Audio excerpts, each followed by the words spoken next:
Meu primeiro Philodendron tortum, o tango devorou inteiro. Tava no chão e tal, dentro de casa. Sobrou um toquinho e eu coloquei aqui, ó. Então, essa seria uma primeira planta não tão bacana, mas representa bem o instinto de vida. Daquele toquinho com um nozinho, ela perseverou aqui, ó, e tá nascendo já.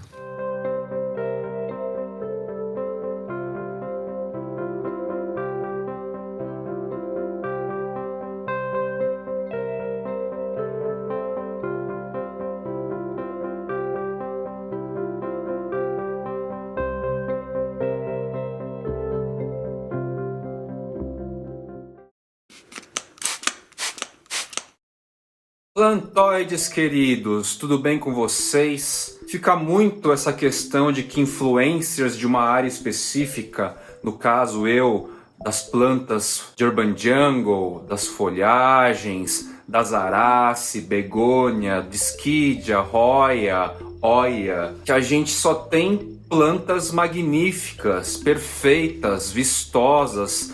Nenhuma tá caída, nenhuma tá ruim. Pelo menos, como o nosso papel é ficar divulgando as lindezas, as maravilhas que são essas plantas, a gente vai buscar aquele melhor ângulo para fotografar, vai pegar aquele take, aquele enquadramento do vídeo para ficar mais bonito, mais vistoso, mais belo ao olhar, certo? E brincando lá com as caixinhas de perguntas no Instagram, entre dúvidas e curiosidades, levantou-se aí a possibilidade de eu mostrar para vocês as minhas plantas caídas. As plantas que não estão bonitas, que estão feiosas, talvez mal cuidadas até por algum esquecimento. Por exemplo, eu confesso que algumas suculentas específicas eu já deixo mais de canto e deixo a própria natureza, a chuva, o sol ir cuidando. E às vezes quando eu noto, tá lá com algum ser nocivo, como uma cochonilha. Cochonilha adora suculentas, né? A cochonilha farinhenta, branquinha, que parece um pozinho e tal. Então, para quebrar um pouco com esse mito da representação, né? Eu resolvi hoje trazer para vocês, a pedidos inclusive por directs, muitas pessoas vieram em cima daquele story específico sobre a qualidade das minhas plantas. Resolvi trazer para vocês aqui as minhas plantinhas que estão mais ou menos. Que não estão lá maravilhas, né? Para tirar um pouco esse ideal de que pessoas como eu, de repente, só tem plantas perfeitas. Isso é um mito. Uma fantasia criada, de certa forma, em cima do que a gente apresenta. Nosso papel é, como eu disse, apresentar o belo, o mais perfeito possível, mas não traduz a realidade, o dia a dia. Diante de tantas plantas que eu tenho, uma ou outra podem estar mais caídas, e tô aqui para mostrar esse rolê para vocês hoje. Uma extensão de uma curiosidade aberta, levantada lá no meu Instagram, Jardineiros Urbanos. Gravar vídeo sempre esquenta. Então assim, plantoides, comecei o vídeo mostrando para vocês meu Philodendron tortum, que ficava aqui no chão, ó. Não sei se dá pra ver aqui. Do lado do Coriaceum, lá na porta, dá pra ver aqui. Mas naquele canto ficava um tortum.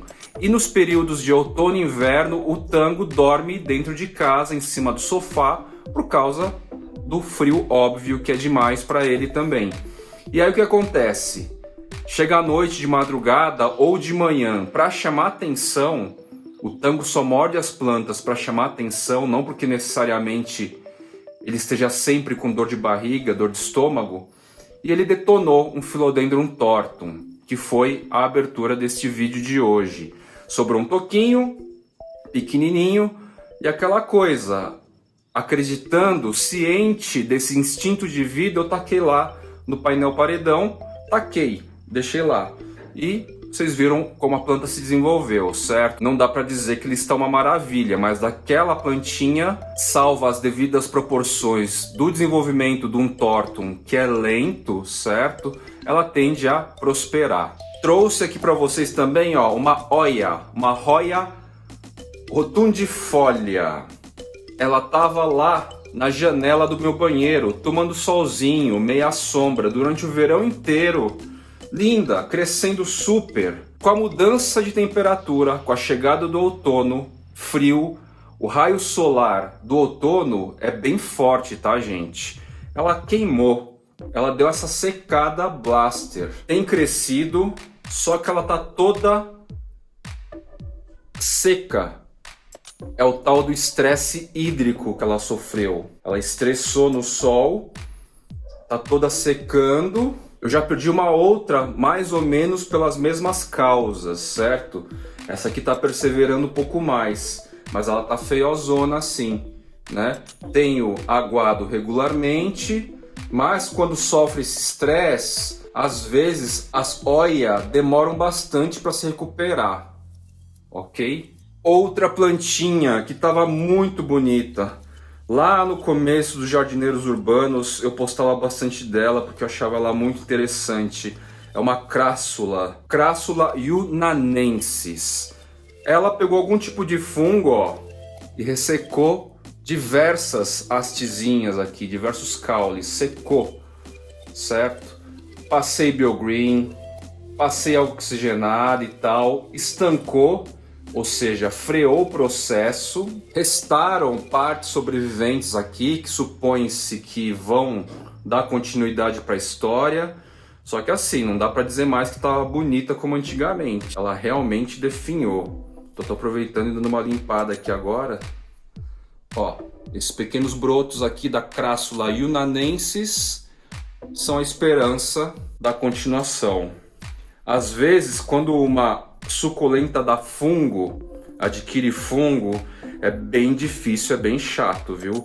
Foi a única experiência que eu tive há uns 5 meses atrás, onde eu pedi ajuda aos universitários, um lojista produtor amigo aí, e ele me reservou um pouco aí de um fungicida específico para produtor, que era mais tiro e queda, assim, químico, né? Que eu não recomendo, obviamente, mas foi necessário em casos mais dramáticos. Não é esse caso aqui, esse aqui foi um caso bem pontual. Ela está ao lado de outras espécies aqui, uma begônia brevirimosa, um copo aqui de enraizamento, uma orquídea bem bacana aí que eu vou apresentar ainda no Instagram. E é isso, as sobras, e vamos torcer que a partir delas ela persevere.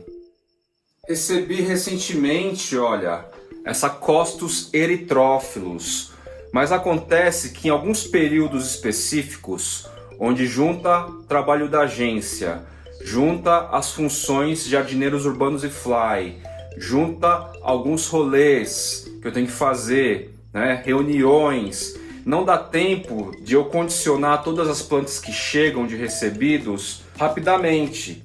Não tá tendo podridão. E aí o que acontece? Essa Costus ficou no pacotinho de esfagno por muito tempo. E eu acho que eu não notei, acho não, tenho certeza, não notei que já estava meio seco o pacote. Quando o pacote está úmido, você tira a planta da caixa, você coloca ela no lugar iluminado e o pacotinho está úmido, aquilo lá vira um vaso praticamente, um pote. Ela continua a se desenvolver lá mesmo. Na maioria dos casos acontece assim. Nesse caso aqui não, devia estar seco já. Perdeu a maioria das folhas. Só que é isso, tem bastante raiz, não tem podridão, ela tem folhas novas. Então aqui ela vai, a partir dessa sobra, entre aspas, ela vai perseverar. Essa folha nova, inclusive, está muito bonita, certo? Só que, por circunstâncias da minha rotina, eu acabei deixando ela ficar desse jeito. As folhas que estavam bonitas secaram, definharam rapidamente, assim. Então não dá para dizer que essa minha Costus erythrophilus, que é uma espécie muito legal, tá bacana. Mas gingiberace, olha só o gengibre aqui. Mas é isso. Ela tem fase aí de desenvolvimento, de redesenvolvimento aqui em casa. Esse Philodendron mamei não é um Silver Cloud. Ele ficou muito tempo sob a luz artificial e não estava vingando. Essa folha que nasceu já lá no espaço da luz artificial nem terminou de abrir, ó. Tá toda caída, inclusive eu acho que eu vou cortar. E aí eu troquei de lugar, reforcei o substrato, só tava com turfa e cote, eu reforcei com substrato enriquecido. Essa folhinha aqui já abriu, mas tá meio estranhinha, estranheves. Essa tá terminando de abrir, também não tá aquela mil maravilha. E tem uma gema soltando já aqui, tá? Então só o fato de ter mudado de lugar, ter colocado numa área que bate sol, uma luz mais potente, uma energia mais intensa para ela, ter suplementado aqui com substrato enriquecido, além da turfa de esfagno, além do cote, ela resolveu já deu uma mexida, tá? Planta é muito isso, gente. Se numa condição ela não está indo bem e você não está satisfeito porque o homem quer interferir também no processo, você muda de lugar, dá um ambiente novo, naquela média possível. Você não vai colocar uma planta dessa no sol pleno, mas na abrangência de possibilidades você faz testes, tá? Mudar o lugar do vaso é sempre uma boa pedida, certo? Vou aproveitar e cortar essa...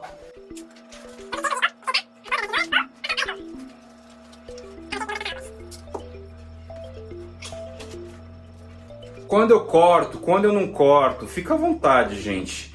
Tem folhas ruins ou velhas que eu corto, outras não corto. Isso não vai criar grandes impactos aí para a planta, tá? Eu sei que na suculenta vale a pena manter folhas antigas, folhas que estão sendo sugadas pela planta, porque ela retira os nutrientes daquela folhinha que está morrendo e absorve. Isso é fato. Tá vendo só como influencers da área também têm os seus pequenos pecados? Há uns 2 anos eu adquiri minha primeira monstera deliciosa variegata e ela cresceu demais e ela ficou com um tutorzinho bem pequeno, então ela tá toda meio desmilinguida, assim, ela tá toda meio torta. E eu não tô muito afim de colocar num tutor muito alto, neste caso específico. Então, vou mostrá-la e possivelmente fazer cortes para propagação. Mas calma. 68 pessoas vieram falar comigo no reservado quando eu sugeri que iria fazer esse corte, essa propagação. Não sei ainda o que eu vou fazer com isso. A gente está no outono, não realizei os cortes ainda, preciso esperar enraizar, preciso ver se vai dar variegação, porque nem sempre dá, às vezes dá muito, às vezes não dá nada. Então depois que eu fizer tudo isso, eu vou pensar com calma, de maneira justa, o que eu vou fazer com essas mudas. Tem algumas possibilidades aí, tá legal? Vamos lá para ela.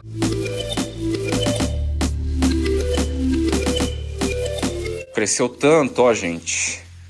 Ela tá boa parte solta. Como é uma espécie que não requer tutor para crescimento, eu tenho deixado aqui. Mas ela não tá literalmente, ela não está propriamente bem aqui, certo? Então o que eu vou fazer?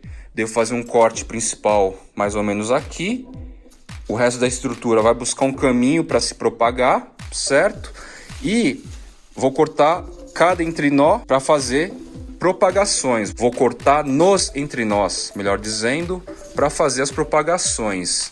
E disso aqui pode nascer variegata, pode nascer muito variegata, que não é bom, se for 90%, 100%, e pode nascer verde, certo? Ela tá meio solta aqui. E como eu tenho aberto e fechado muito essa porta de vidro agora para a entrada do tango durante as noites, corre o risco de eu machucar a planta aqui. No montante geral aqui, no overview, fica tudo bem, parece um florestão mesmo. Mas ela em si aqui não está muito confortável. Eu vou dar um jeito na bichinha aqui. Meu Philodendron Plaumani já esteve muito bonito.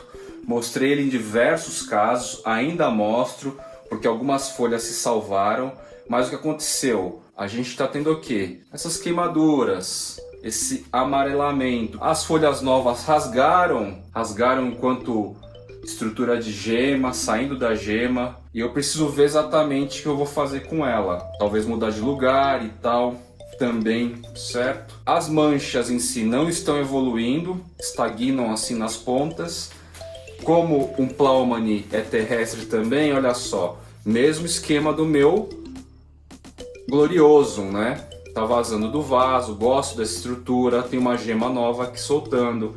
Então tá tudo certo, mas não está propriamente bonita hoje em dia. Em termos estéticos, não tá mil maravilhas, né?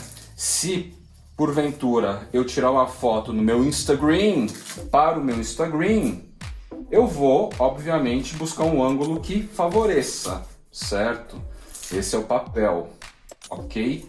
É como Appetite Appeal, certo? Appetite Appeal. Ai, Flávio, você fala muito inglês e blá blá blá, whisky sachê.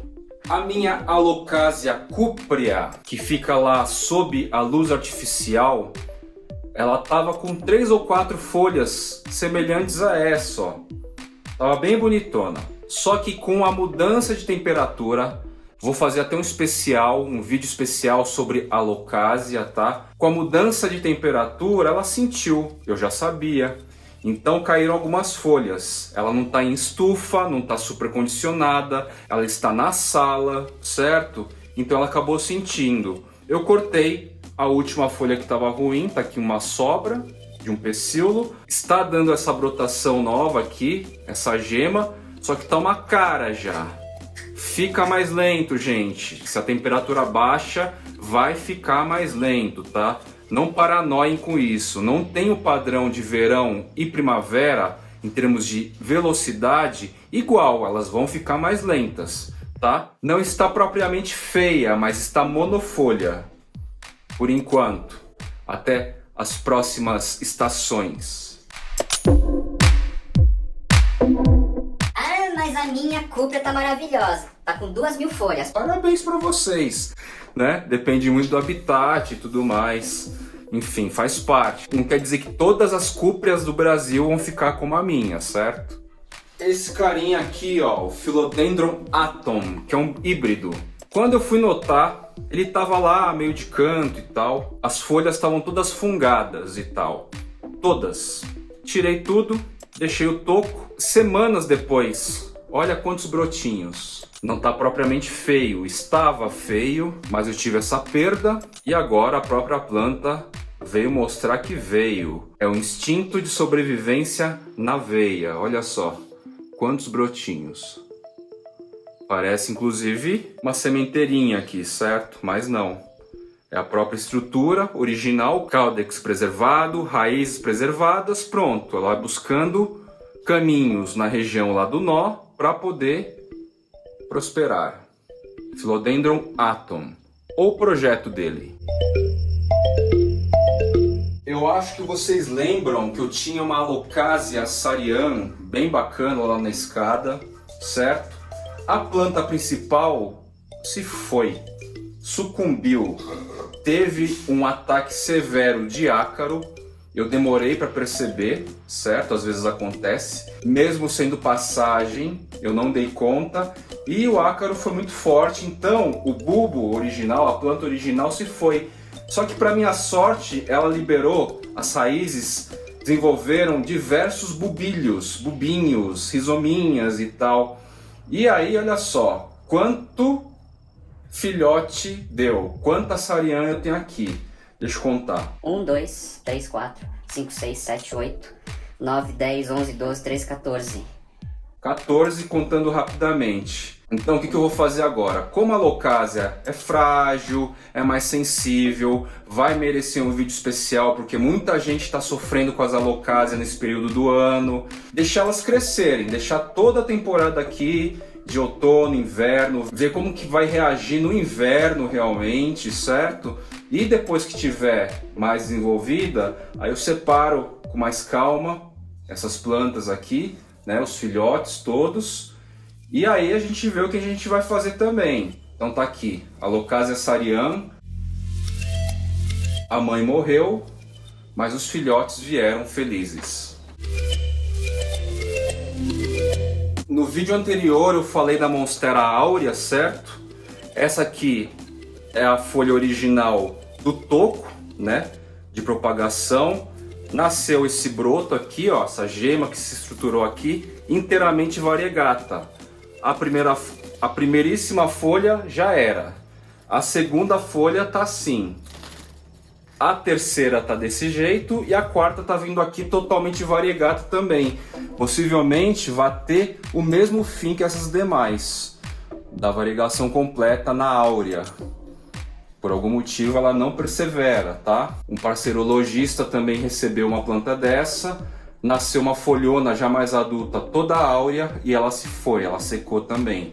Então a gente está analisando aqui para ver se uma estrutura totalmente áurea aguenta. Ah, e se não aguentar, o que eu faço? Eu vou ter que realizar uma poda em algum lugar e ela vai buscar outros caminhos para trazer de repente uma folha mais parecida com essa, que tenha variegação, mas também tenha áreas com clorofila. Tá caidona essa planta, embora a folhinha nova seja bonita, né? O objetivo aqui é mostrar minhas plantas caídas. Esse Philodendron ricardoi. Ai, Jesus. Tá vivo. Essa gema nova tá vindo, ó. Certo? Tava debaixo da cobertura, que é a minha estufa, né? Não tava indo bem. Trouxe para uma área de mais sol, né? Porque a gente sabe que o ricardoi suporta mais sol, menos rega, mais sol. Embora o caudex esteja bem seco, né? Por que ela tá assim? Poucas raízes aqui estruturando a planta, na verdade. Raízes com capilaridades abertas aqui para sugar o substrato e tal. Então o processo está mais lento. Então ela está viva, essa gema está vindo aos poucos, certo? Deu uma ajudazinha aqui. Tem pouca raiz realmente com capilaridade. Então primeiro essa capilaridade está se desenvolvendo finalmente, né? Teve alguma podridão no começo, vai começar a alimentar a planta e aí depois disso vem a gema. Mas isso aqui é um Philodendron ricardoi de um filme de terror. E vou finalizar então o episódio de hoje dando um rolezinho aqui na área externa e capturando mais algumas plantinhas estranhinhas e tal, meio caídas, tá legal? Fico por aqui, mas o vídeo continua mais um pouquinho. Valeu, meus queridos plantoides!